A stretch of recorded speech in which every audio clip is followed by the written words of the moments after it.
friends, welcome back. Thank you for joining me today. I wanted to talk about the 0 to 1 transition and the 1 to 2 kids transitions.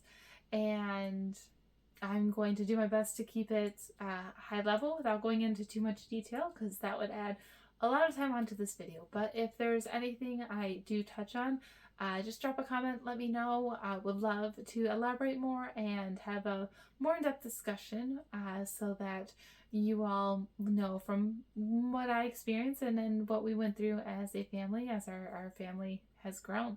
So starting with the 0 to 1 transition, uh, my husband and I mentally, we were just super excited, super stoked. We knew we wanted to grow our family. So when we were fortunate, when things happened very quickly, we were just really fortunate throughout that process. And in preparation, we did take a birthing class. The hospital that we planned on going to still had not brought back their birthing classes since COVID.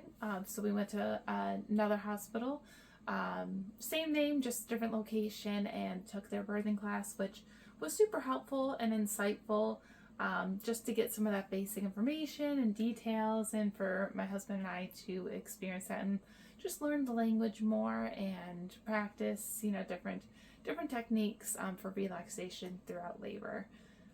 Also, with first signed up for some classes through Airflow. With our insurance, I ordered my breast pump through Aeroflow, so they had some classes that were covered by insurance. A couple of them were breastfeeding related. I think I did one on pumping. I think I did one on eating, and then there's also one on infant sleep, which was really helpful. Some great tips in there.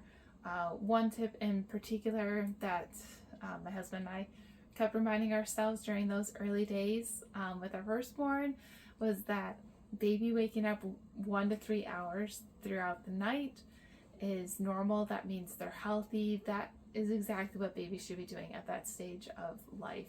And so I'll kind of start jumping into more of the specific details slash challenges, and also try to add in some of the things that we really enjoyed. So during those early stages, I'll do a couple of quick hitters. My goal was nursing. Nursing was super challenging. For weeks, I was crying in the middle of the night while nursing him. He had tongue ties, lip ties, cheek ties. In the end, we decided to go ahead and have a procedure to release those. I know that is controversial to some parents. Ultimately, we decided that was what was best for us, our family, and our situation, and I'm very thankful that we did that. We had a lactation consultant come to our house a couple of times who referred us to, I think, an occupational therapist, but another kind of a therapist who also came to our house and gave us some mouth exercises to help with the tongue movement in my son's mouth, and who also referred us to the pediatric dentist to get the ties released. So we were, in those early days, not only were we waking up to feed our son every couple hours, we were also waking him up to do these oral exercises. And when you get those lip ties, tongue ties, and cheek ties released, you also need to be moving that tissue around to make sure it doesn't re-adhere. So that's kind of like the stage that we were in for many weeks. We were definitely in a fog.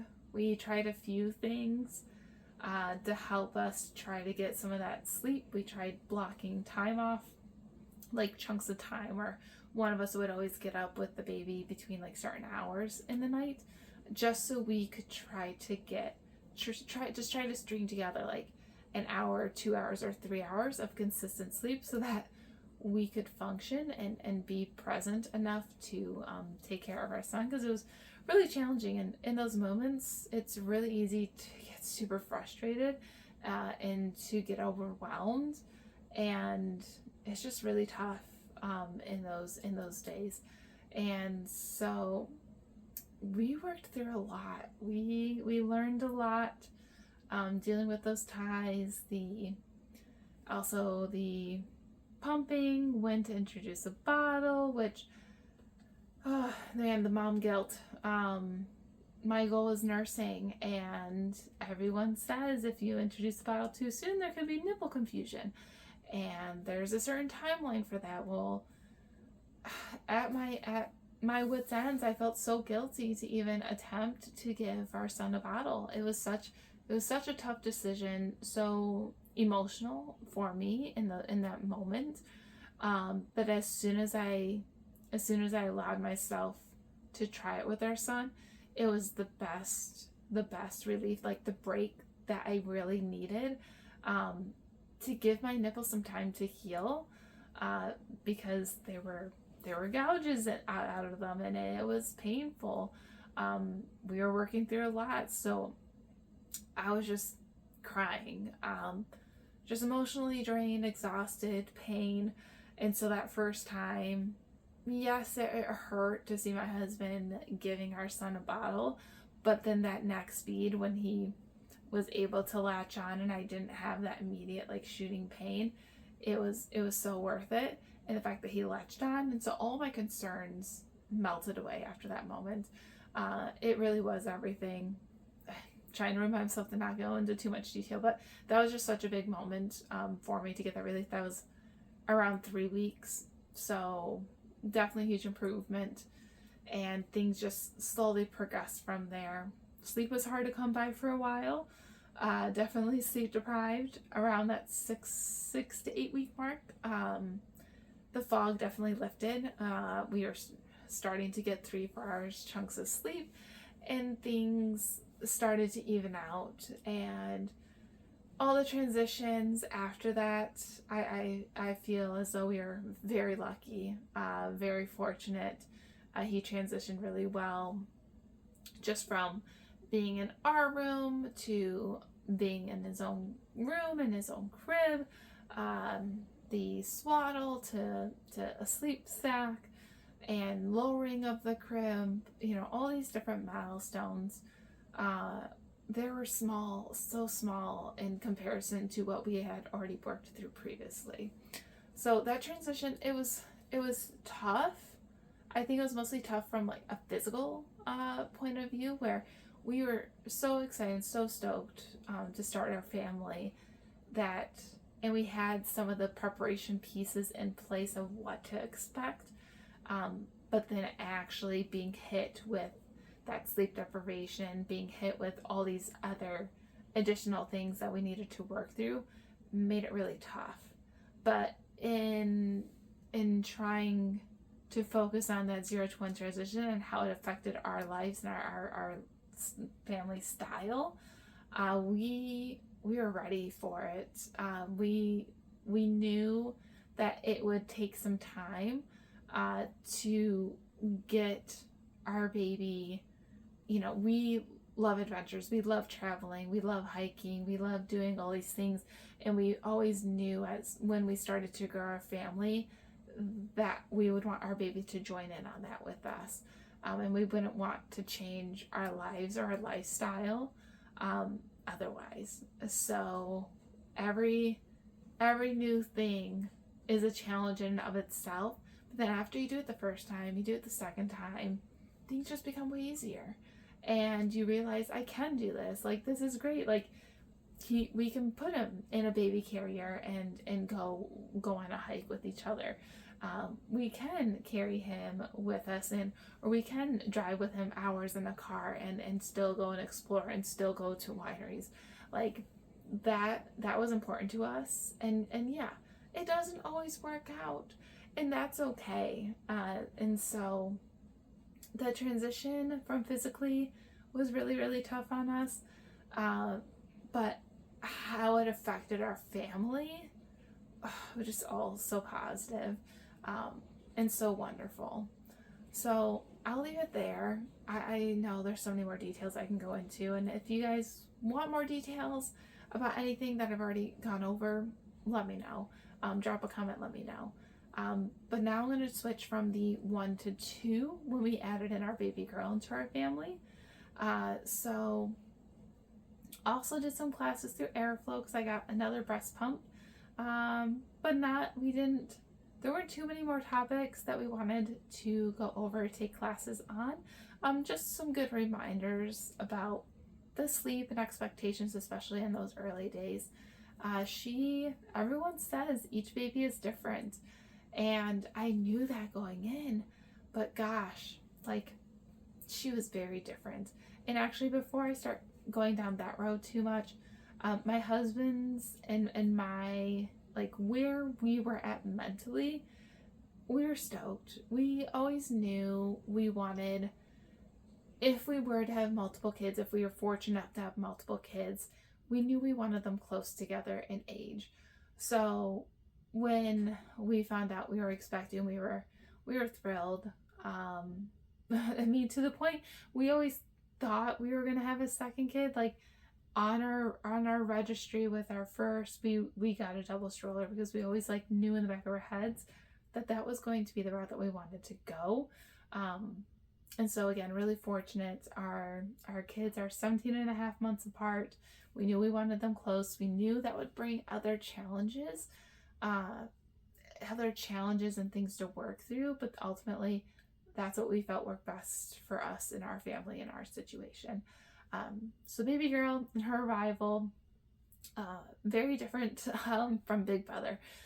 She did not have tongue ties or lip ties or cheek ties. She was born to sleep 3-4 hours chunks. She did great with nursing from the start.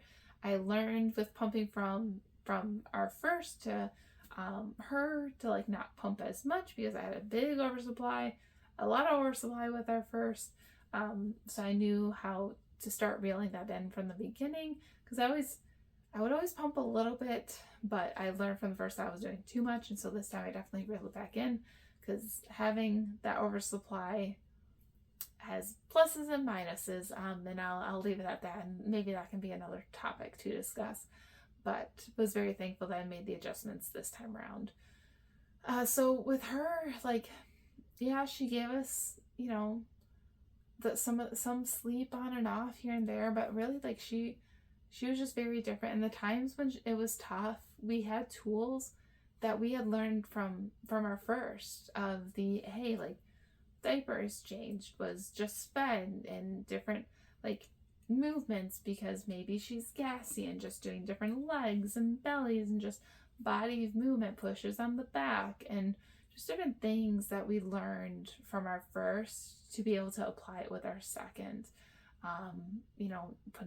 Putting her into a baby carrier, walking around with her, bouncing, going outside, staying inside, like in those moments when baby seems inconsolable, having numerous options and things to try are super helpful. There were a lot less of those really daunting and exhausting moments like we had experienced with our first.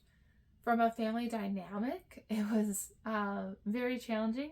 Anyone who has a toddler knows that toddlers love to get into everything, and so this time around it was definitely more of a mental challenge of being okay with a well-loved, well-lived-in home,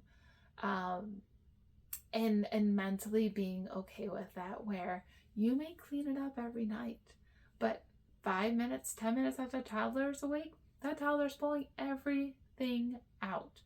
And so it definitely took me a while to adjust to that, to what would be our new family norm, because messy is great, because toddlers are exploring, they're learning, they're feeling, they're trying things, and it was so cool to see him changing and evolving and being a big brother to little sister, and just seeing their relationship is so, I want to say rewarding, but that's not even the right word. It just, it's just so darn cute. And I love the relationship that they're already showing with each other. But the mental capacity needed to change with adding a second into our lives. And that took me some time, and this time around I definitely had more concerns, just self-inflicted concerns of how am I going to get out of the house with two? Like, I know moms do this all the time, but logistically, how? Like the concerns of, okay, well, I don't want to take one kid out, then go back into the house and then take the second kid out and say I want to get them all at once. Like, how can I carry everything at once? And then from a safety point of view of being out in public or being in a parking lot, how do you do that? Like, do you get the toddler in first? Do you put the baby in first? Is the toddler in the grocery cart? Like, being able to get comfortable with how you can do the order appropriately, so that you feel safe and secure and you know your family's being taken care of and watched over. There were just a lot more of those situations that I was concerned about. And then after you do it once, twice, three times, you're like, oh, I got this, no problem. But definitely just more concerns, like the mental awareness was just the guilt. I didn't have a whole lot of guilt or concern about splitting time between both kids. It was just a different situation. You know, first transition I'd say was tougher physically. This transition was definitely tougher mentally. And I think if you were to ask my husband, he has been wonderful. So supportive and watching over me and our kids and our family, just really taking on so much, especially in those early weeks, making sure that, hey, my water's always filled, making sure I have food and snacks and just anything that I need, he was there. And he's really the best, and I just really love and appreciate him. And I know that this second time he had to take on a lot more, because not only was he still doing everything he did the first time, but he was also doing more of the work with the toddler, as baby and I were needing to spend a lot more time with each other in those early days. So let me know if you guys want me to elaborate. I mean, that I know, I'm not going into a lot of details. We're still living our 1 to 2 transition. She's 7 months old now, so we're still working through some of those milestones that will be coming here shortly. If you were to ask me right now which transition was tougher, I would have to say that 1 to 2. And I know a lot of moms say like that 0 to 1 really rock their world, but it's so much is just your mental state, mental capacity, where you're currently at. And they had challenges in their own different ways, but the 1 to 2 just had more of those mental challenges. Don't get me wrong, 0 to 1, gosh, I was in the fog. It was exhausting and just so tough. But the mental challenges is where it really gets me. So not sure if that makes sense to you guys. You'll have to let me know. Anyone else feel the same way? Yeah, there's so many different ways that you can come at this, and I know this could change tomorrow. As any parent knows, things flip flop on a daily basis. So that's where I'm gonna stand my ground for now. But let me know what you guys think. And any questions, any insights. Thank you for listening up to this point. If you've made it this far, thank you. I appreciate it. I know sometimes my thoughts aren't always coherent, and I'm learning and trying to do better and getting these videos structured for you all. So let me know your thoughts, takeaways, and I am looking forward to connecting with you next time. Thanks, guys.